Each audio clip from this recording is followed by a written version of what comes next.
Le château de Neuschwanstein, situé sur un rocher escarpé en Bavière, est un lieu emblématique de l'Allemagne, devenu célèbre grâce à son architecture extravagante et à son histoire liée au roi Louis II. Surnommé le roi fou, Louis II a construit ce château pour honorer l'histoire allemande et sa passion pour Richard Wagner. Malgré son attrait touristique mondial, le château est confronté à des défis de préservation en raison de sa fréquentation intense. Louis II, roi passionné et mystérieux, a légué un héritage architectural remarquable, reflétant sa personnalité singulière. Son engagement pour la création de monuments uniques, tels que le château de Neuschwanstein, témoigne de son génie incompris. Louis II, un jeune souverain, est profondément marqué par l'opéra et les tableaux du château. Il succède précocement à son père et devient roi de Bavière, attaché aux traditions de sa famille noble. Il aspire à un pouvoir absolu, refusant toute limitation imposée par le peuple. Passionné d'architecture, il réalise de grands projets à Munich, dont la construction d'une école polytechnique et d'un hôtel de ville néo-gothique. Il soutient également le compositeur Richard Wagner, allant jusqu'à financer la salle de spectacle pour son œuvre.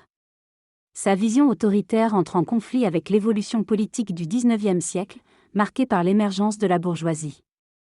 Il est question d'un projet de construction d'un palais des festivals pour plonger le public dans l'immersion totale de l'opéra, mais ce projet est abandonné par le gouvernement de Louis.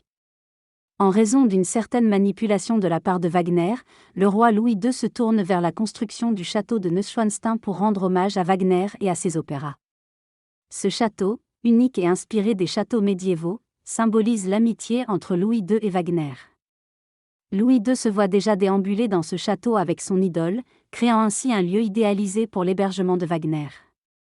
Ce projet de construction reflète l'amour de Louis II pour la musique de Wagner et son désir d'offrir un lieu d'inspiration à son compositeur préféré. Louis II de Bavière se passionne pour l'architecture et confie la reconstruction du château de Pierrefonds à des artistes et architectes. Il contrôle de près les travaux, apportant continuellement de nouvelles idées et demandant des modifications. Le chantier, débuté en 1869, emploie des centaines d'ouvriers et artisans. Louis II, exigeant et créatif, supervise chaque détail de la construction, allant jusqu'à avoir une influence sur la décoration intérieure. Malgré les complications et les défis techniques, le chantier dure plusieurs décennies, reflétant la vision excentrique et novatrice du roi. Une importante campagne de restauration a débuté en 2017 au château, comprenant 184 décors de murs et de plafonds, 65 tableaux, 355 meubles et 228 objets en tissu ou en cuir. Les œuvres d'art sont sujettes à des dégradations avec le temps, dues à de mauvaises conditions climatiques ou à des actes de vandalisme. Les restaurateurs travaillent avec rigueur malgré les conditions contraignantes, réparant minutieusement fissures et craquelures, et retouchant les surfaces avec précision. Chaque détail stylistique est pris en compte, chaque matériau nécessite une approche spécialisée. Louis Ier a conçu le château comme une œuvre d'art totale, combinant différents styles architecturaux. La salle du trône est un joyau artistique et architectural, avec une coupole impressionnante supportée par des poutres en acier, mêlant ainsi tradition et modernité. Le texte décrit la décoration intérieure du château de Louis II de Bavière, notamment la salle du trône, sa chambre à coucher et le château de Neuschwanstein. La dualité entre le style historiciste et la construction moderne est soulignée. Louis II se voit comme un intermédiaire entre Dieu et la terre, avec une symbolique religieuse omniprésente dans sa décoration. Les châteaux servent de refuge à Louis II pour vivre sa vie rêvée, influencée par la musique de Wagner.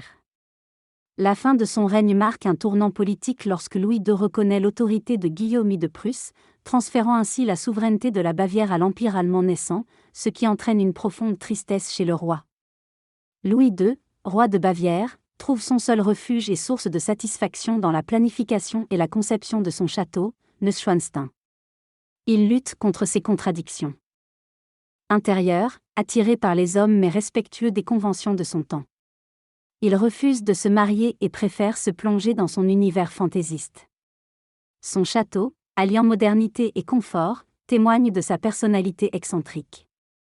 Malgré ses ambitions démesurées et des difficultés financières croissantes, Louis II refuse de revoir ses projets à la baisse. Cette obstination mènera à sa ruine, menaçant son image et la fin tragique de son règne.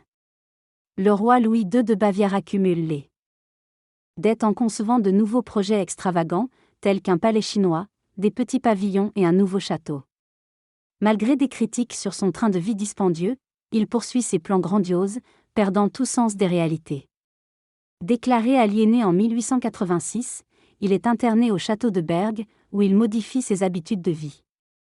Après son décès mystérieux en 1886, sa légende demeure, notamment liée à la construction inachevée du château de Neuschwanstein, devenu symbole de l'Allemagne. Sa vision idéaliste a laissé un château luxueux, reflet de son échappatoire du monde réel. Le château de Neuschwanstein est considéré comme une œuvre d'art majeure du XIXe siècle, mais subit des altérations dues à son exposition aux éléments naturels en altitude. Des travaux coûteux sont entrepris pour préserver sa splendeur.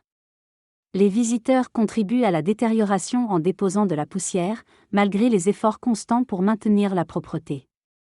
Après la mort du roi Louis II, le château est ouvert au public et devient une attraction touristique renommée, notamment grâce à sa beauté féerique.